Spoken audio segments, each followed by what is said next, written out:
الله أكبر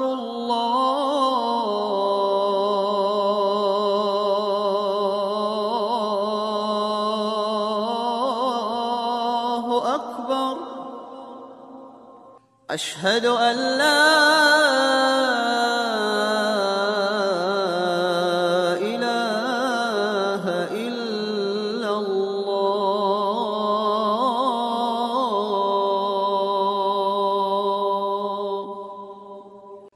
أشهد أن محمدًا رسول الله.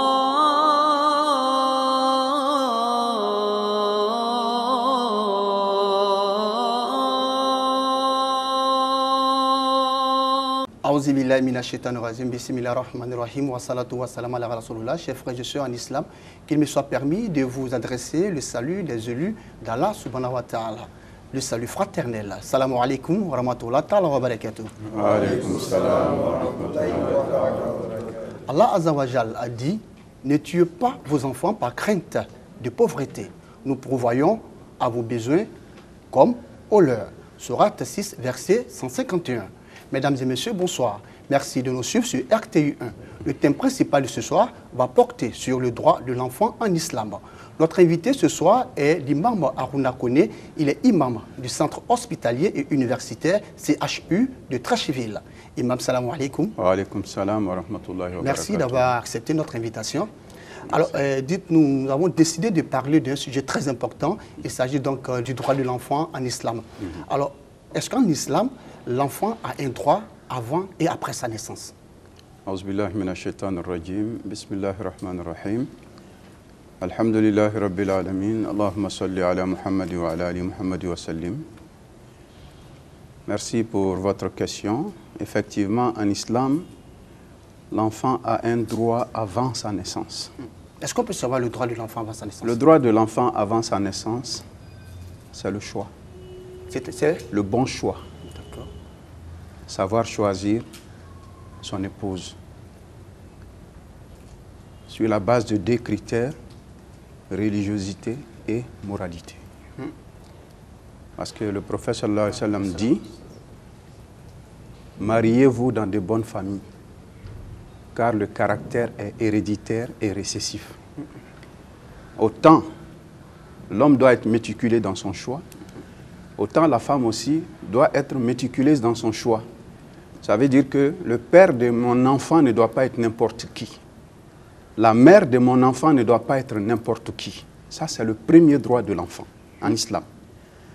Après cela, le droit de naître dans un mariage.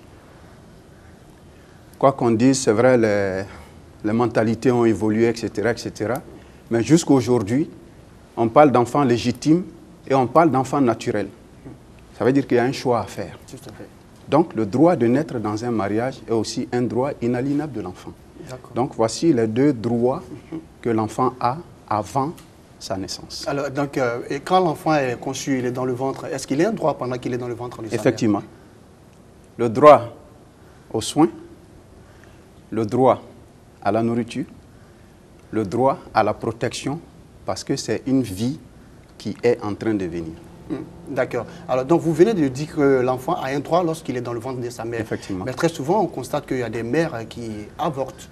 Est-ce que cela est permis en islam? Non, l'avortement n'est pas quelque chose de permis en islam. Pourquoi? Parce que c'est un crime. Et donc, Dieu même nous l'a dit: ne tuez pas vos enfants par crainte de pauvreté. Le pourvoyeur, c'est moi, Allah. Donc, quand l'enfant est conçu, il a droit à la vie. Par conséquent, il a droit à naître. C'est cela. Alors, et donc, ça veut dire que, justement, avant de concevoir l'enfant, il a un droit. Pendant qu'il est dans le ventre, il a un droit. Et après la naissance? Effectivement. Après la naissance, l'enfant aussi a des droits. Et beaucoup de droits même. Ah bon? Alors, est-ce qu'on peut savoir ces droits? La célébration de la naissance de l'enfant, qu'on appelle le baptême, donc accompagné de certains sacrifices, il a le droit d'avoir un bon nom. C'est vraiment capital. C'est capital. Le nom est une bénédiction pour l'enfant. Le nom influence forcément l'enfant. Donc le choix du nom est très important. On place une espérance en un nom. Donc quand on donne un nom à un enfant, ce n'est pas de façon fortuite. Donc le choix du nom est important. Le sens du nom est important. Et à cela, le prophète sallallahu alayhi wa sallam dit, il faut que ce soit un nom facilement prononçable. Quand on entend, ça ne prête pas à la raillerie. Ah, mais écoutez, j'espère que vous n'êtes pas en train de faire allusion à Pargasoro parce que c'est un nom. Nous aide. Voilà. Non, non, quand on est dans le milieu, c'est nouveau. Oui. Quand on entend ce nom-là, on est à l'aise avec. Ah, là, vous voyez, tout Voilà. à fait. Madoussou, Vakassa, Effectivement, Sissé, voilà. Idriss, Tout dépend de oui. l'environnement. Voilà. Mais c'est un nom du milieu, c'est nouveau. Et quand on entend, ça ne prête pas à la raillerie. D'accord. Non. Ok, merci Voilà. pour les compliments. Tout à l'heure, vous avez parlé du droit de l'enfant après sa naissance, vous avez parlé du baptême. Est-ce qu'il y a d'autres droits encore? Effectivement, il y a d'autres droits. Le droit à l'éducation, le droit à être bien traité. D'accord. Mais concernant la nourriture, tout à l'heure, Oui. l'enfant, c'est l'allaitement. Effectivement, Mais effectivement. très souvent, on constate qu'il y a des mères qui, délibérément, n'est-ce pas, décident de ne pas allaiter leurs enfants. L'enfant a tout dans son lait. Sa vie future repose sur son allaitement. C'est pourquoi vous verrez que dans le Coran, Dieu nous demande وَالْوَالِدَاتُ يُرْضِعْنَ أَوْلَادَهُنَّ حَوْلَيْنِ كَامِلَيْنِ. Quant aux femmes qui veulent donner un allaitement complet, allaiteront sur 2 ans. L'enfant a tout dans son lait. Croissance physique, croissance psychologique, tout est dans son lait. Donc si vous le privez de ça, vous le privez de son droit. Parce qu'il a droit à l'allaitement. Ça fait partie de ses droits inaliénables. Donc une mère, pour ne pas paraphraser un vieux qui me disait ceci, il dit, mon fils, quand j'observe les femmes aujourd'hui, j'ai pitié des enfants. Ah bon? Oui. Ils ont eu des femmes pour les accoucher, mais ils n'ont pas eu de mère pour les élever. C'est vraiment, ça a beaucoup de sens, ce que vous venez de dire. Ils n'ont pas eu de mère pour les élever. Donc, élever un enfant, ça commence par quoi? Ça commence par l'allaitement. Les femmes ne sont plus patientes dans l'allaitement à cause de leur beauté, je ne sais pas quelle beauté. En tout cas. Donc, aujourd'hui, les enfants sont privés du lait maternel. Et on va prendre des compléments. Mais déjà, le lait humain même, avec ça, nos enfants ont des problèmes. Si on doit les nourrir avec du lait de vache, quel type d'enfant les femmes veulent qu'on ait demain? Oui, un enfant intelligent. Mais justement, c'est pourquoi aujourd'hui les enfants sont sans pitié. Toute cette pitié-là, Dieu a mis ça dans le lait maternel. Oui. Mais quand un enfant n'est pas bien allaité, il a le cœur dur. Donc tout passe par le lait maternel. Imaginez-vous, le prophète sallallahu alayhi wa sallam va jusqu'à nous dire que quand un enfant n'a pas un allaitement complet, c'est assimilé à un crime silencieux, à un crime caché. Le prophète sallallahu alayhi wa sallam parle de wa'dul khafi. Donc ça peut dire qu'il faut que nos femmes fassent attention. Donc le lait maternel est très important. Avoir un enfant, c'est une responsabilité. Et ces responsabilités-là, on doit pouvoir les assumer. Auquel cas, vaut mieux ne pas faire d'enfant. Mais est-ce que la mère qui décide de ne pas allaiter son enfant, l'islam la condamne ou il y a une punition divine à ce niveau-là? Une femme qui décide de ne pas allaiter son enfant, Elle est bien portante, hein? mais elle a décidé déjà de tuer son enfant. Oui, elle a déjà décidé de tuer son enfant. Elle va confier son enfant à quoi? L'enfant sera allaité. Il y a toujours des compléments, il y a toujours des palliatifs qu'on peut trouver pour allaiter un enfant. Mais au finish, qu'est-ce qui va se passer? Un enfant qui n'a pas eu l'allaitement qu'il faut, on sait ce qui va se passer. Tout à fait. Et donc, c'est déconseillé vraiment. Non, c'est déconseillé. Voilà, tout ce qui Parce est que là, solution palliative. c'est une fuite en avant. Vous fuyez vos responsabilités, mais c'est des responsabilités, vous aurez à rendre compte à Dieu. Tout à fait. Parce que c'est Dieu qui a mis le lait, n'est-ce pas? Effectivement, voilà. effectivement. Si tu as décidé d'être enceinte, tu dois décider aussi de pouvoir nourrir cet enfant-là. Donc, Il n'a pas respecter le demandé droit à de naître. l'enfant. Effectivement. Il faut respecter le droit à l'allaitement. Et à l'allaitement exclusif. Nous, on est à l'hôpital ici, on voit parfois la manipulation des biberons et autres. La plupart du temps, les enfants font des intoxications alimentaires. Si vous allez en pédiatrie, vous allez voir des enfants en train de souffrir du lait qu'on leur a donné. Hein? Parce qu'on s'est refusé de donner Mais le lait justement, maternel. le lait maternel, on ne parlera jamais d'intoxication. Il est naturel, il est naturel, sain. il est pur. Mais quand on commence à se mettre dans les compléments et autres, là, c'est là qu'on va exposer l'enfant à beaucoup de maladies. On va exposer sa santé. Et la manipulation du biberon même peut l'amener à s'intoxiquer. Et ça va créer... Voilà, donc on expose son enfant. D'accord. Or, le lait que Dieu a donné s'adapte à toutes les situations. Tout à fait. Il y a tout Et la dedans. température est toujours normale. Là, il y a la santé. Effectivement. D'accord. Donc, Et il faut- l'enfant est amené à être un enfant très intelligent. Oui. Ouais. D'accord. Et il a tout ce qu'il faut dans son corps. Tout à fait. À partir du lait maternel. Alors, Imam, vous parlez de l'importance de l'allaitement, mais avant même que la mère ne mette l'enfant au monde, il y a aussi ce qu'on appelle la consultation prénatale.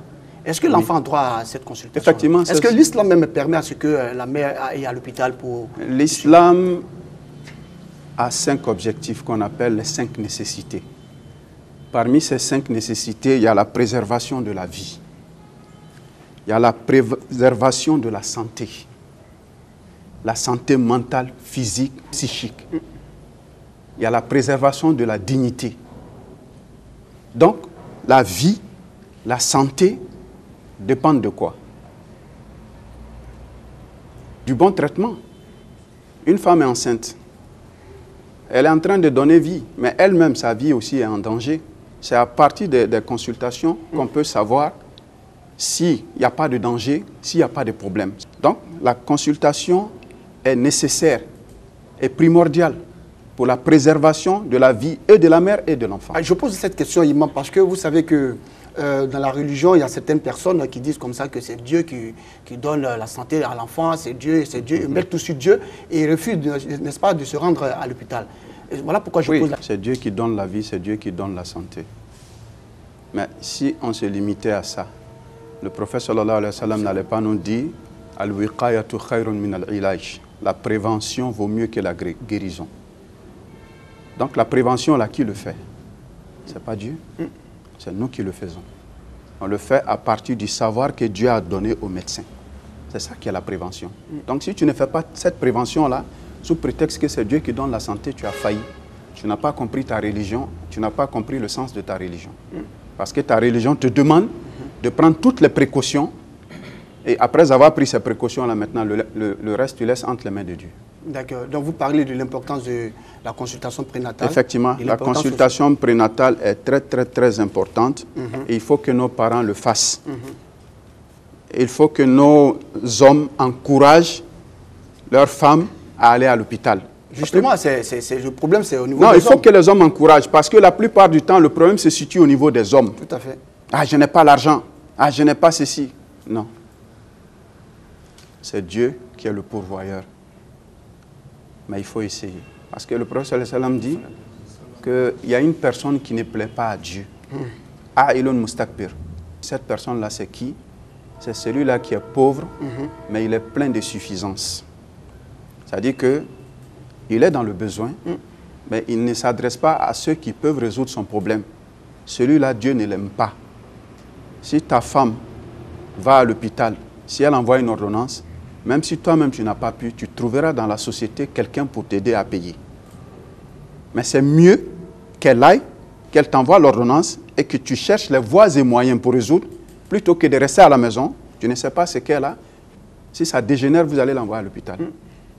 Et peut-être qu'au début, 5 000 francs pouvaient régler le problème. Tout à fait. Et maintenant, il va falloir aller à une centaine de mille pour pouvoir résoudre le problème. Donc il est important que les hommes encouragent leurs femmes à aller à l'hôpital. Il n'est pas normal qu'en Côte d'Ivoire, on pense qu'on a atteint un certain niveau. Le taux de mortalité chez nous, maternelle, est plus élevé en Côte d'Ivoire qu'au Mali, qu'au Niger, qu'au Burkina. C'est inimaginable. Les statistiques sont là pour le prouver. Et donc, vous êtes en train de nous faire savoir qu'il faut sensibiliser. Effectivement, les il faut parents. sensibiliser. Il faut que les hommes encouragent les femmes à aller à l'hôpital. Mais est-ce que vous-même, les guides religieux, les imams, est-ce que vous aussi, vous ne devez pas encourager vos fidèles à tout cela? Oui, on a toujours parlé de la préservation de la vie de la Est-ce que santé. dans vos sermons, vous Dans nos sermons, on en parle. Surtout qu'on est à l'hôpital. Nous, à l'hôpital ici, tout ce qui est question de santé, on en parle dans les sermons afin de sensibiliser les fidèles. Parce qu'il y a plein de choses qu'on peut éviter, mais de par notre ignorance, on se retrouve à l'hôpital. Ce n'est pas un plaisir pour nous que les gens viennent à l'hôpital du fait de leur ignorance. D'accord, vous parlez d'ignorance, justement. S'il arrive malheur à l'enfant à cause justement de la négligence des parents, est-ce que son divine est affligée à ses parents? Oui, oui. Mais un enfant, c'est une responsabilité. C'est un cadeau de Dieu. Il donne à qui il veut, mais en même temps, c'est une responsabilité. Parce que demain, Dieu te posera la question concernant cet enfant. Comment tu l'as géré? Donc, c'est une responsabilité à tous les niveaux. À tous les niveaux. D'accord. Alors, Imam, vous n'êtes pas médecin, on le sait. Oui. Mais dites-nous, est-ce que vous pensez vraiment que l'allaitement est véritablement bénéfique pour un enfant? Il y a tout dans l'allaitement. Il y a tout dans l'allaitement. Je ne suis pas médecin. Oui. Bon, je ne vais pas rentrer dans la technicité. Tout à fait. Mais déjà, quand Dieu même, qui nous a créés, demande aux femmes de faire un allaitement complet sur 2 ans. Allez-y comprendre quelque chose. Donc, ça veut dire que dans le Coran, c'est écrit. C'est écrit noir sur blanc. Ah bon? Oui. Mais est-ce que les fidèles le savent? Parce que c'est ça aussi. Les fidèles le savent. Les fidèles le savent. Vous savez, on a cette manie-là de jouer avec les textes. Quand ça nous arrange, on prend. Quand ça ne nous arrange pas, on essaie de jongler avec. Voilà. Sinon, les fidèles le savent. D'accord. Toutes les femmes musulmanes savent que l'allaitement, c'est sur 2 ans. Vous avez parlé de l'importance de la consultation prénatale, de l'importance de l'allaitement. Oui. Et on sait quand l'enfant naît, et il faut lui donner un nom. Et tout à l'heure, vous avez dit qu'il faut donner un bon nom à l'enfant. Alors, c'est vrai qu'on donne un bon nom à l'enfant à travers donc, le baptême. Est-ce que le parent est obligé d'aller déclarer l'enfant à la mairie auprès des autorités compétentes? Effectivement, l'islam... Est-ce que c'est un droit aussi à l'enfant? C'est un droit de l'enfant. Ah bon? La déclaration...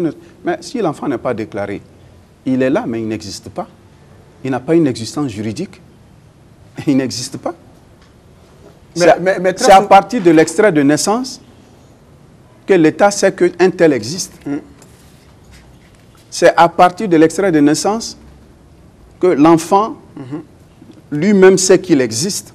Parce que c'est cet extrait-là, il va se servir pour faire ses papiers administratifs. Donc, sans cet extrait-là, il n'existe pas. Il n'existe pas. Il n'existe pas. Sur le plan juridique. Ouais, sur le plan juridique, mais il existe. Oui, il existe. Islamiquement, il existe. Oui, il existe. Mais sans ce papier-là, il est inutile. Là. Dans la société? Dans la société. Puisqu'on l'identifie comment? Et donc, vous êtes en train d'encourager les parents comme ça Ah oui. à déclarer leurs enfants? Et il faut que les parents acceptent d'aller déclarer leurs enfants à la mairie. Les 3 premiers mois, c'est gratuit. Oui. Donc, pourquoi attendre et venir mettre les enfants dans des situations où l'enfant est obligé de passer par la corruption, par des voies tordues pour pouvoir se faire établir un extrait qui même parfois peut lui créer problème. Il peut se retrouver en prison parce que peut-être l'extrait même qu'on lui a fait est faux. Ah, pourquoi créer ce problème-là à cet enfant? Alors qu'il était simple pendant les Mais 3 justement, mois. donc si le père ne le fait pas, il a failli. D'accord. Est-ce que la mère, si le père ne le fait pas, la mère peut... Oui, la mère, les deux peuvent déclarer. Parce que là, il y a aussi problème. Effectivement. Si le père ne le fait pas, ce serait difficile En pour tout la cas, mère. nous incitons les pères à le faire. Sinon, la mère aussi peut le faire. D'accord. Juridiquement, c'est possible. Mais notre souhait est que les pères prennent le devant des choses pour aller déclarer la naissance de leurs enfants et qu'ils aident aussi les femmes quand elles sont enceintes. Ça leur coûte quoi de les accompagner même à l'hôpital? Mais avant même d'envoyer l'enfant à l'hôpital, il y a aussi quand même la prévention. On utilise aussi la moustiquaire imprégnée. Oui. Est-ce que les parents qui négligent cela, parce que je connais nos parents, quand on vient, on leur distribue la moustiquaire, ils trouvent que ça, c'est pas trop important et que c'est Dieu qui donne la santé à l'enfant. Il faut qu'on sorte de cette mentalité parce que parfois, nos frères pensent qu'ils croient au destin. Le musulman croit au destin. Mais le musulman n'est pas un fataliste. Parce que le fatalisme, c'est la porte ouverte à l'irresponsabilité. Le musulman n'est pas un irresponsable. C'est un responsable et il applique les principes sacro-saints de sa religion. C'est le prophète sallallahu alayhi wa sallam qui dit te protéger là c'est mieux que d'avoir la maladie et puis être guéri. Donc ça veut dire qu'au temps du prophète, ça se faisait. La prévention, ça a toujours été. La preuve, le prophète sallallahu alayhi wa sallam, depuis son époque, il te disait, quand il y a une infection quelque part, si tu es là-bas, ne sors pas, de peur d'aller contaminer des gens qui sont en bonne santé. Si tu n'es pas là-bas, n'y entre pas, de peur d'aller te faire contaminer toi-même. Ça, c'est la prévention. Donc, le musulman, partout où il est, il fait la prévention. D'accord. On vit dans une zone endémique où le paludisme est en train de sévir. On vous demande de dormir sous la moustiquaire imprégnée. Vous dites non, c'est Dieu qui donne la santé. Mais c'est un faux problème. Tu ne crois pas en Dieu parce que si tu crois en Dieu, ton prophète qui t'a enseigné l'islam dit qu'il faut prévenir. Et la prévention, là, c'est la moustiquaire imprégnée. Donc si tu refuses de prendre ça, si l'enfant tombe malade ou bien toi-même tu tombes malade, tu ne diras pas quoi là les caquets. Tu es responsable de ton acte. Alors le caquet, vous le dites? Oui, c'est ce que les gens disent. Quoi là les caquets? Ça veut dire? C'est Dieu qui a fait. Ah, d'accord. Voilà. On refuse de prendre les précautions et quand quelque chose arrive, on dit non, Allah les caquets. Alors qu'on on oublie qu'on a aussi notre part de responsabilité. Voilà. On avait cette opportunité-là d'éviter tout effectivement, d'éviter cela. D'accord. Donc, tout ce qu'on nous donne pour prévenir, il faut qu'on puisse le prendre. D'accord. Vous nous faites savoir que l'enfant a droit à la santé. Il a aussi droit aussi à être scolarisé, n'est-ce pas? Effectivement, effectivement. Tout ça, ça fait partie. Que ce soit l'école confessionnelle islamique ou une en école tout cas, un enfant ou l'école classique doit savoir lire et écrire. Ça fait partie de ses droits. Savoir lire et écrire, ça fait partie des droits de l'enfant. Et donc les parents doivent conduire les enfants vers les écoles. Oui. Et c'est important pour vous, vous pensez? C'est important. Il y a des enfants qui n'ont pas eu la chance d'aller à l'école. L'islam n'est pas une religion de l'ignorance. La première révélation du Coran, c'est quoi? C'est Iqra. Oui. Lis. C'est une invitation à quoi? À savoir lire. Voilà. Les enfants. Donc l'islam même, ce n'est pas une religion d'ignorance. Puisque Dieu même te dit, connais-moi avant de m'adorer. Si tu ne me connais pas, comment est-ce que tu vas m'adorer? Donc c'est une religion de connaissance. Tu ne connais pas, tu ne pratiques pas. Donc il faut connaître. Donc il faut donner la chance aux enfants d'apprendre, parce que c'est cet apprentissage-là qui va leur permettre non seulement de pouvoir s'épanouir au plan social, mais aussi de mieux apprendre leur religion et de mieux pratiquer. D'accord. Un ignorant, il ne fait que faire du bricolage dans sa pratique religieuse. Et ça se ressent justement sur l'éducation des enfants qui sont bricolés aussi. Effectivement. Et on parle même des enfants conflits avec la loi. Est-ce que c'est des enfants qui n'ont pas été suivis? Si l'enfant du musulman dévie, ça peut être une épreuve.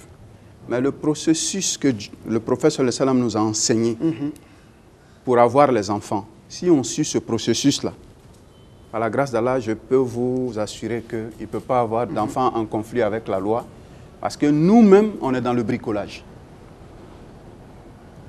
C'est ce qui fait qu'on est en train de produire des enfants bricolés. D'accord. Alors, le disant, Allah, subhanahu wa ta'ala, a dit, selon une traduction rapprochée, « Oh, vous qui croyez, préservez-vous, vous et vos familles, du feu de l'enfer. » Verset 66. Ouais. Alors, est-ce que ce n'est pas une mise en garde d'Allah subhanahu wa ta'ala aux parents? Justement, Dieu dit, il faut te préserver toi-même. Mais il ne faut pas oublier ta descendance du feu de l'enfer. Donc ça veut dire que Dieu te dit, enseigne à ton enfant mon obéissance, enseigne à ton enfant la connaissance de Dieu, enseigne-lui tout ce qui peut concourir à le sauver, à le préserver du feu de l'enfer. Donc respecter ses droits. Oui. Tout ça, ce sont des droits des enfants. Ce sont des droits de l'enfant.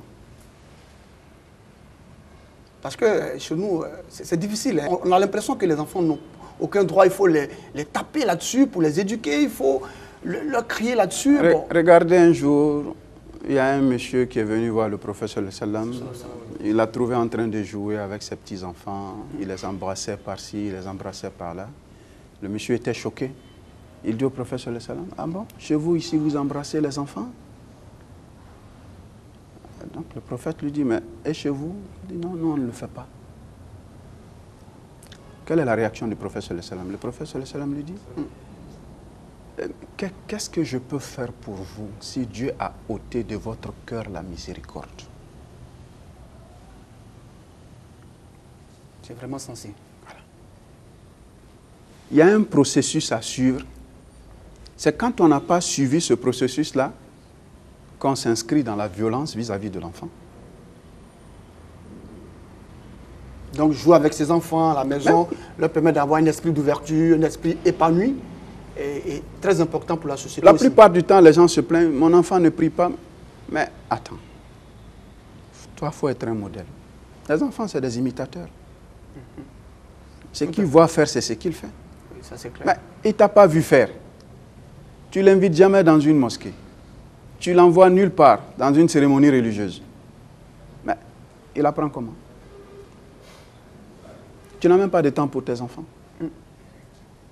Parfois, quand tu viens à la maison, le chef de famille vient à la maison. Ah, bon, venez, on va prier.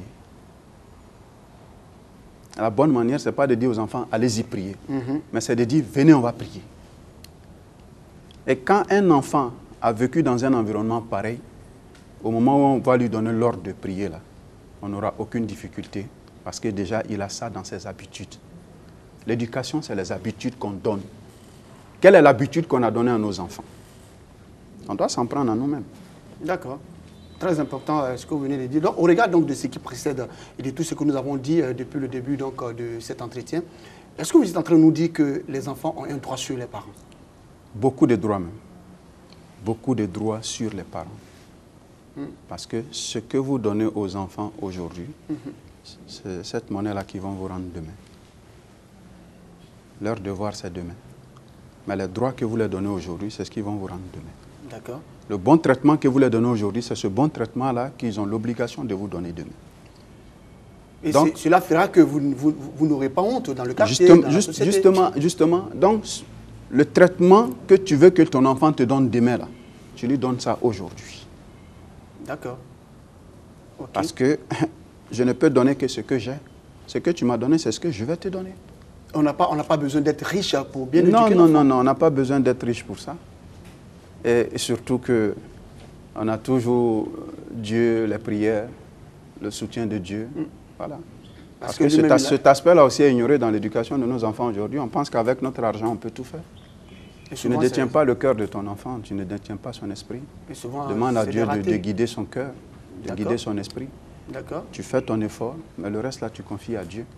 Mais la partie qui doit être confiée à Dieu, si tu penses qu'avec ton argent, tu peux régler tout ça, tu vas échouer.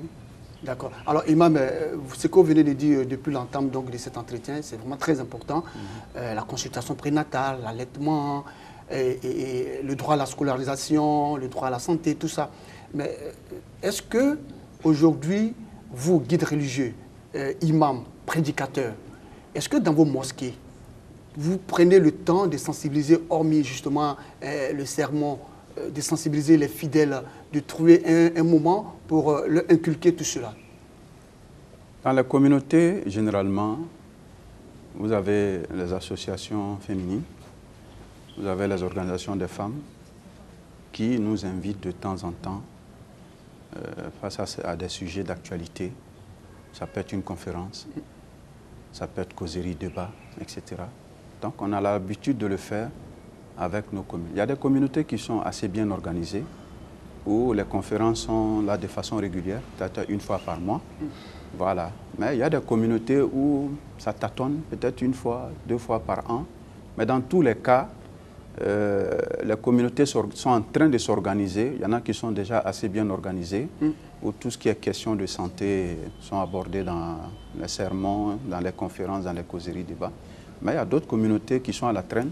Mais je pense qu'avec l'Alliance des religieux, on est en train de travailler dans ce sens-là pour que quand même, dans les temps à venir, dans les édifices religieux, il puisse y avoir des comités santé pour sensibiliser justement, pour faire la médecine préventive et pour mener aussi des actions communautaires dans les communautés. Est-ce que vous vous déplacez dans les différents hôpitaux, les centres de santé, pour sensibiliser les mamans à l'allaitement et aux droits de l'enfant? Effectivement, c'est ce que nous sommes en train de faire par l'entremise de l'Alliance des religieux pour la promotion de la santé intégrale et la promotion humaine. Donc on se déplace dans les hôpitaux, D'accord. aussi même dans les mosquées, pour sensibiliser nos frères imams, pour sensibiliser les prêtres, pour sensibiliser les pasteurs, afin que chacun s'imprègne, parce que nous voulons, dans nos lieux de culte, des gens en bonne santé. Et puisqu'il est question de santé de nos fidèles, nous sommes tous concernés, nous sommes tous responsables. Donc, nous sommes en train de mener des campagnes dans ce sens, afin que tous les leaders religieux s'impliquent et que vraiment, d'une seule voix, on puisse dire à nos fidèles, voilà ce que vous devez faire. Nous vous voulons bien portants. Nous ne voulons pas que par votre propre faute, vous soyez malade. D'accord. Par votre propre faute, vous soyez malade. Qu'est-ce qu'on peut retenir de tout ce que nous avons dit? Est-ce que le droit de l'enfant doit être respecté par le fidèle musulman? Ce qu'on doit retenir, c'est que le musulman doit savoir que l'enfant n'est pas seulement un cadeau de Dieu, mais c'est une responsabilité. L'enfant a des droits avant sa naissance, après sa naissance, jusqu'à ce qu'il soit majeur. Donc le musulman, à chacune de ces étapes-là, doit faire l'effort de donner le mieux de lui-même afin de s'acquitter de cette responsabilité-là vis-à-vis de son enfant. Voilà, c'est sous ces conseils que nous allons vous permettre de traduire en malinké en 5 minutes, si possible, tout ce qui a été dit aujourd'hui. Alhamdulillah Rabbil Alamin. Anya barot me minkan ole ye hakke juma be denw bolo silamaya kɔnɔ. Anya yira k'a fɔ hakɛ dɔw be yen o kan ka dafa k'a sɔrɔ den yɛrɛ ma sɔrɔ ban. O hakɛ ye min ye o le ye I ye ba ɲɛnama sugandi den ye, I ye fa ɲɛnama sugandi a ye, wa den fana kan ka sɔrɔ furu kɔnɔ. O ye den ka hakɛ fɔlɔ ye. Ni furu nana kɛ, ni kɔnɔ nana ta, k'a to ba kɔnɔ na, hakɛw bɛ yen. A kan ka baloko ɲuman sɔrɔ, a kan ka furakɛliko ɲuman sɔrɔ. Ayiwa, n'a nana bange fana, a ka hakɛw bɛ yen. O hakɛ ninnu, denkuli kan ka kɛ, ka tɔgɔ ɲɛnama ɲini k'a la la. A y'a lamɔ fana kɔnɔ, a kan ka se ka sɔn sina sɔrɔ. An ka ye bi musow bannen bɛ ka sin di denw ma. Denw jusukun jannen bɛ bi dɔwɛrɛ tɛ. Hinɛ bɛ bɔ yɔrɔ min na ka den lasɔrɔ o le ye sin. Ni sin bɔla denw da, a ma bɔ a bɔ waati la, den bɛ lagafu. Denw kɛlen bɛ banabagatɔ y'an bolo bi parce que sɔn sina tɛ sɔrɔ la. Den y'a fura n'a y'a fɛn bɛɛ le bɛ sin na. Musow tanin bɛ sunguruya ni mun de ma diɲɛ kanu ma, o bɛ ban ka sin di denw ma. N'a kɛra ten, a bɛ jouer den kan. An k'a ye bi nɔnɔ sɔrɔ baliya fɛ sin na, den caman le kɛlen bɛ banabagatɔ y'an bolo. Ka sɔrɔ an tun bɛ se k'a dabɔ ni sin tun dila ma ka ɲɛ. Donc sɔn sina ye den ya hakɛ dɔ le. N'o tɛ Ala tun tɛna fɔ kuranɛ kɔnɔ k'a fɔ k'a ye sin di denw ma san 2 kɔnɔ. An k'o le ye an baw fɛ, an k'o le ye fɔlɔmɔgɔw fɛ. A kɛra ten olu ya bana tun ka dɔgɔ, mais an bɛɛ lagafoni b'an sen kan bi k'a sababuya kɛ denw tɛ sin sɔrɔla ka ɲa. Kalo 6 dɔrɔn denw bɛ dabɔ sin na. A dɔ fɔla ko ka san 2 le kɛ ka sin di den ma. O ye den ka hakɛ dɔ ye. An k'a kɔrɔsi bi fana denw bɛ sɔrɔla sɛbɛ t'o la. Ni kɔni ka den sɔrɔ, ni wolosɛbɛ kɔni tɛ den na, o den kɔni bɛ a bɛ yen. Mais n bɛ se k'a fɔ la loi bolo ma adamaden tɛ, sabu ni sɛbɛ t'i la ka ban i tɛ adamaden ye o. Bagan le sɛbɛ t'a la, mais adamaden kɔni sɛbɛ kan ka k'i la. K'a fɔ faw ye a ye jija ni musow ka kɔnɔ ta, a ye jija ka taa n'o dɔgɔtɔrɔso la. Musow bɛ saya min kɛ an fɛ yan wolo la, o tɛ kɛ hali Burkina, a tɛ kɛ hali Mali la, a tɛ kɛ hali Niger. Musow bɛ saya min kɛ a ka ca ka tɛmɛ o yɔrɔ ta kan. An dɔ sigini bɛ k'a ye le non ninnu ye fantan ye, mais olu ye fantan ye, olu sera k'o musow nin tanga. Olu sera k'o musow nin tanga. Anu minnu ko se b'an ye yan, anu musow le bɛ sara. K'a sababuya kɛ baara minnu kan ka kɛ, muso kan ka taga min kɛ dɔgɔtɔrɔso la, o tɛ kɛra. An ye jija, an y'o yɔrɔ kɔlɔsi. Ni denw sɔrɔla, an ye jija wolosɛbɛ ye ko la. Ni denw sɔrɔla, an ye jija. Musikɛri mun bɛ bila la, an bɛ jamana min na sumaya jamana lo. O tuma na tuma bɛɛ sumaya ye den mana nin, a man ɲi. Fɛn min bɛ se ka den matanga ka bɔ sumaya ma, o le ye ka to ka musikɛri bila den ye la kɔrɔ. ay to ka mustikɛr bila denw ye la mustikɛr kɔrɔ a b'o matanga an b'a lɔn ala le bɛ bana di mais ala ko ko a y'a yɛrɛ matanga donc yɛrɛ matanga yɔrɔ ni k'o ta ni bana sɔrɔla i b'a fɔ ko ala nɔ lo mais n'i ma yɛrɛ matanga yɔrɔ ta ni bana sɔrɔla i tɛ se k'a fɔ ko ala nɔ lo parce que i yɛrɛ nɔ b'a la donc ala latigɛ bɛ yen mɔgɔ latigɛ bɛ yen donc an ye jija an yɛrɛ kana k'an yɛrɛ halaki sababu ye an yɛrɛ kana k'an yɛrɛ y'a tiɲɛni sababu ye o tuma na ni denw y'a ko dɔ la an ye wuli ka lɔ an y'an cɛsiri a la musow kan ka taga min kɛ dɔgɔtɔrɔso la o kan ka fura mun ta a kan ka kɛ ten n'a taara ni ordonnance dila ni se t'i le i bɛ se k'i dama kasi mɔgɔ dɔ ma a b'i dɛmɛ a ye taga ka na ni ordonnance ye ɲɛ ɲin'a la o ka fisa a ye sigi so kɔnɔ ko wari tɛ yen a tɛ taa dɔgɔtɔrɔso la bana min bɛ kangala farikolo la ile t'o lɔn a bɛna wuli don min na i bɛna girin ka taa n'a ye dɔgɔtɔrɔso la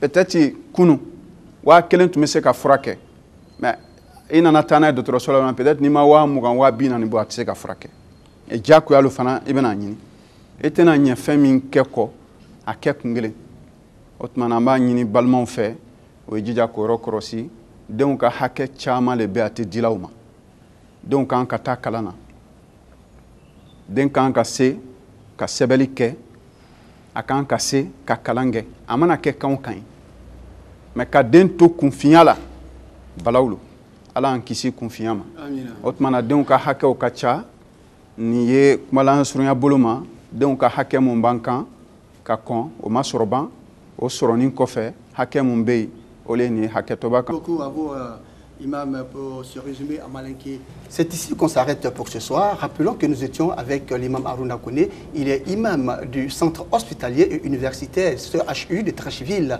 Avec lui, nous avons parlé du droit de l'enfant en islam. Merci à vous de nous avoir suivis. Rappelons que vous pouvez suivre la rediffusion de l'émission Allah Wakuba tous les vendredis à partir de 9h. J'ai été ravi de vous présenter cet entretien. Salam alaikum wa rahmatullah ta'ala wa barakatuh.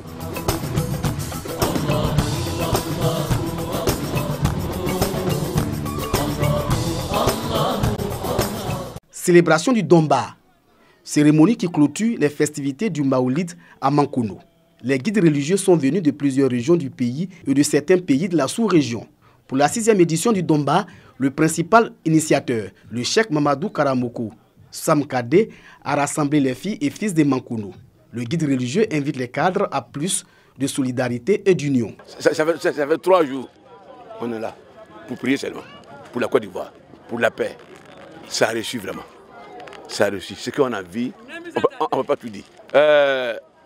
Alhamdulillah Rabbil Alamin, Rahman Rahim, Maliki Yawmiddin, Iyaka na'budu wa iyaka nasta'in, Ihdina siratal mustaqim, siratal ladzina an'amta alayhim, ghayril maghdubi alayhim waladdallin. Le Domba est aussi l'occasion d'introniser plusieurs imams et guides religieux en qualité de cheikh. Un titre qui confère aux hommes de Dieu une nouvelle manière de servir Allah. Je dois être vraiment un exemple pour les autres qui n'ont pas encore été couronnés. On nous est couronnés, donc nous on doit se considérer comme on a été couronnés par Dieu. Donc on doit se soumettre, on doit tout faire pour adorer Dieu comme il se doit. Mankono étant une région islamique, les cadres doivent travailler pour la promotion de la religion révélée par le prophète Mahomet. D'où l'engagement et le soutien du sénateur Mamadou Bamba. Les autres sont vieillissants, il faut passer la relève. C'est ce qui a été fait. Ce qui a été fait en tant que parrain, je me réjouis que la relève a assuré, pas d'échec. Ils n'ont pas pensé partir avec leur savoir. Ils veulent transmettre à la génération que la paix règne en Côte d'Ivoire, que la paix soit sous tous les Ivoiriens, que le président qui incarne aujourd'hui l'institution de l'État de Côte d'Ivoire, qu'il aille de l'avant, que Dieu lui donne longue vie. Lecture intégrale du Saint-Courant, invocation, prière pour les dirigeants du pays ont meublé la 6e édition du Domba. Le Maoulid commémore la naissance de Mahomet, prophète de l'islam.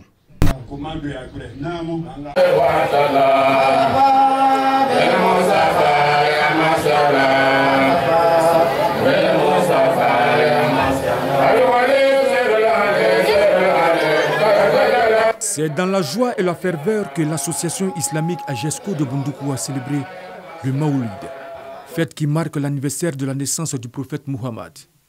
Les fidèles musulmans de la ville aux 1000 mosquées n'ont pas voulu se faire compter l'événement. Seul objectif, montrer leur amour pour leur prophète. Lecture du Saint-Coran. Une conférence. Le prophète Muhammad, un modèle pour l'humanité. Pour le conférencier El Hadj Muntaka Ouattara, tout musulman doit s'inspirer de la vie du prophète Muhammad. Il a par ailleurs demandé aux fidèles musulmans de s'abstenir de toute violence, car l'islam est une religion de paix, de tolérance et d'amour. Les imams ont également prié pour la paix en Côte d'Ivoire. C'est par des bénédictions et des cantiques que cette célébration, organisée par l'association islamique Agesco de Bondoukou, a pris fin.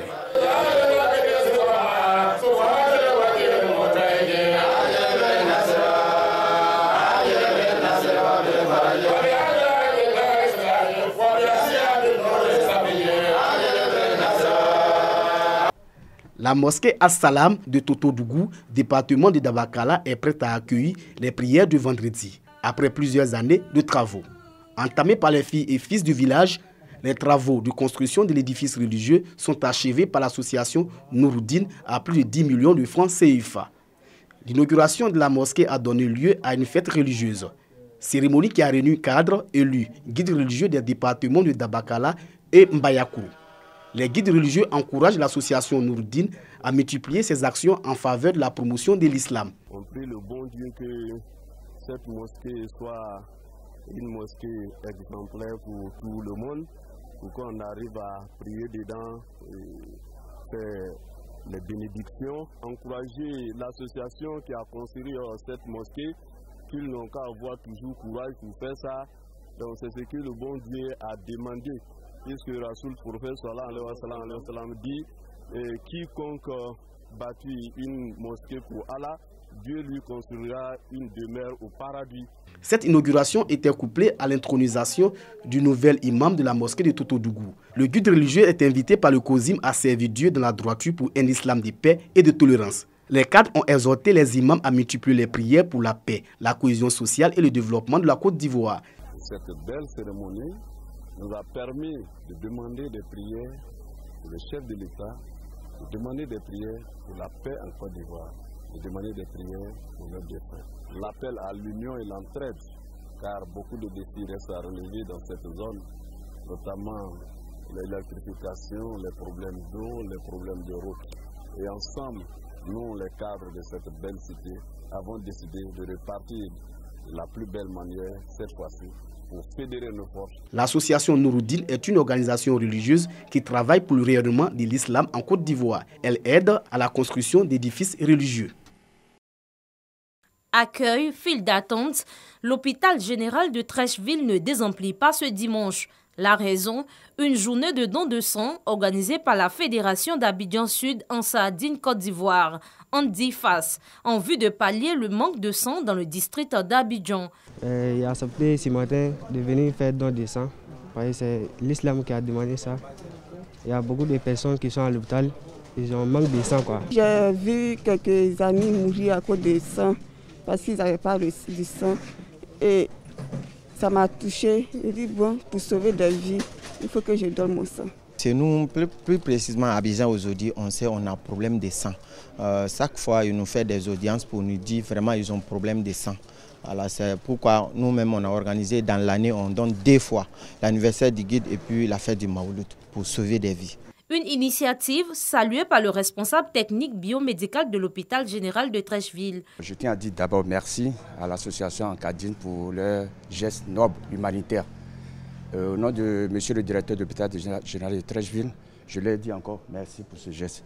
Et je voulais lancer un appel aux autres communautés et suivre l'exemple que nos frères viennent de faire ce matin. Au total, 125 poches de sang ont été collectées ce dimanche. Rendez-vous est pris le 12 mai prochain pour une nouvelle journée de don de sang. Plus de 40 acteurs du système éducatif islamique et de personnalités religieuses étaient réunis ce samedi à Abobo PK18. Ce matin, tous ont pris part au lancement des séminaires de renforcement de capacités qui se tiennent à travers tout le pays du 30 octobre au 10 novembre prochain. Objectif, outiller les enseignants des écoles confessionnelles pour une école islamique de qualité. Nous avons constaté quelque chose sur le terrain. La majorité de nos enseignants ne sont pas aptes à enseigner dans nos écoles. Donc, il fallait organiser une formation à travers toute la Côte d'Ivoire pour que les enseignants viennent apprendre quelque chose. Une initiative de la LESIM, Ligue des écoles confessionnelles islamiques et Madessa, en collaboration avec l'ONG Bassor-I. Bassor-I, c'est une compagnie, une structure non gouvernementale qui produit des œuvres éducatives. Donc, il y a un moment donné, les livres ont été partagés aux enseignants des cieux et après, il y a eu des remous en disant qu'ils ne comprenaient pas bien ce qui est dit dans le livre. Donc, Bassor-I, en collaboration avec l'ESIM, ont dépêché un formateur pour venir former dans un premier temps un groupe de formateurs. Et ces groupes de formateurs auront la tâche d'aller former maintenant sur le terrain des enseignants. Créée en 2012, la LESIM, Ligue des écoles confessionnelles islamiques et Madessa, milite pour le bien-être et l'épanouissement socio-culturel des fondateurs d'écoles islamiques, des enseignants et des élèves pour un enseignement de qualité. Une marée humaine au stade du 26 mars dans la capitale malienne. Venus des villes de l'intérieur du pays et des pays voisins, ces fidèles musulmans répondent à l'appel de Chérif Ousmane Madane Aïdara, guide de la communauté musulmane Ansardine internationale, dans le cadre de la bénédiction de clôture du Maoulid. C'est une très bonne initiative. Le Chérif Ousmane Madane Aïdara nous donne beaucoup de conseils. Il y a beaucoup de pays, presque 36 pays qui sont ici. Nous avons 20 fédérations Ansardines à travers la Côte d'Ivoire. Les présidents de ces fédérations sont présents avec les trésoriers ainsi que les délégués féminines de ces fédérations-là.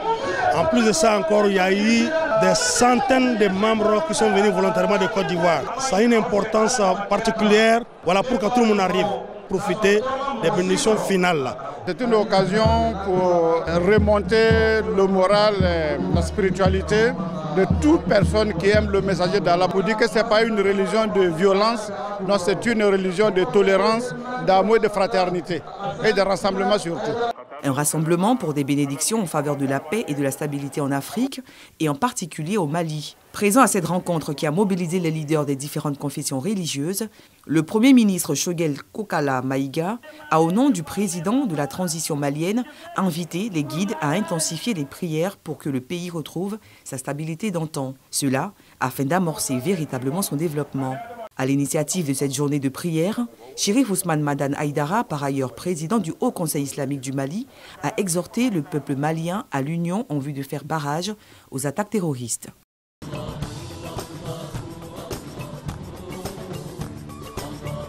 Suratul Takatsur. A'udzu billahi minasy syaithanir rajim. Bismillahirrahmanirrahim. Alhaakumut takatsur hatta zurtumul maqabir. Kalla sawfa ta'lamun. Thumma kalla sawfa ta'lamun. Kalla law ta'lamuna ilmal yaqin. La tarawunnal jahim. Thumma la tarawunnaha aynal yaqin. Thumma la tus'alunna yawma idzin 'anin na'im. La course aux richesses. Je cherche protection d'Allah contre Satan les bannis. Au nom d'Allah, le tout miséricordieux, le très miséricordieux. La course aux richesses vous distrait, jusqu'à ce que vous visitiez les tombes. Mais non, vous saurez bientôt Encore une fois, non, vous saurez bientôt. Sûrement, si vous saviez de sciences certaines, vous verrez cette la fournaise, puis vous la verrez cette avec l'œil de la certitude. Puis assurément, vous serez interrogé ce jour-là sur les délices. Suratut Takathur. La course aux richesses. A'udhu billahi minash shaitanir rajim. Je cherche protection d'Allah contre Satan les bannis. Bismillahirrahmanirrahim. Au nom d'Allah, le tout miséricordieux, le très miséricordieux. Alhaakumut takathur. La course aux richesses vous distrait. Hatta zurtumul maqabir. Jusqu'à ce que vous visitiez les tombes. Kalla sawfa ta'lamun. Maintenant, vous saurez bientôt. Thumma kalla sawfa ta'lamun. Encore une fois, non, vous saurez bientôt. Kalla law ta'lamuna ilmal yaqin. Sûrement, si vous saviez de sciences certaines, la tarawunna al-jahim. Vous verrez cette la fournaise. Thumma la tarawunnaha ayna al-yaqin. Puis vous la verrez cette avec l'œil de la certitude. Thumma la tus'alunna yawma idhin 'anin na'im. Puis assurément, vous serez interrogé ce jour-là sur les délices.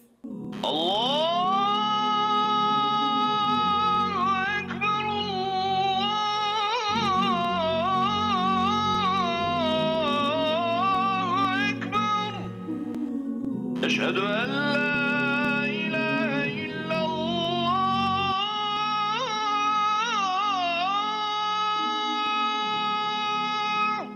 أشهد